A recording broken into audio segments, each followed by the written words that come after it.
IPL 2025 के match number 46 में Delhi Capitals ने रॉयल चैलेंजर्स बेंगलुरु को 100 विकेट से हराया। तो गाइस, आप लोग क्रिकेट के साथ साथ इस देश को भी प्यार करते हो तो प्लीज इस चैनल को सब्सक्राइब करके वीडियो को लाइक कर देना। दिल्ली कैपिटल्स की प्यारी। दिल्ली कैपिटल्स ने पहले बल्लेबाजी करते हुए 20 ओवरों में 8 विकेट खोते हुए 162 रन बनाए। कप्तान केएल राहुल ने 39 गेंदों में 41 रन बनाए, जबकि स्टोक्स ने 18 गेंदों में 34 रन की तेज पारी खेली। अब रॉयल चैलेंजर्स बेंगलुरु की पारी। लक्ष्य का पीछा करते हुए आरसीबी की शुरुआत खराब रही और शुरुआती ओवरों में 3 विकेट गिर गए।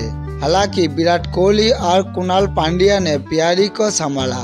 कोहली ने 51 रन बनाए, जबकि कुणाल पांड्या ने 47 गेंदों में 73 रन की शानदार पारी खेली। आरसीबी ने 18.3 ओवरों में 4 विकेट लेकर लक्ष्य हासिल कर लिया और मैच 6 विकेट से जीत लिया। इस जीत के साथ आरसीबी ने अंक तालिका में अपनी स्थिति मजबूत की। Thank you very much watching for video.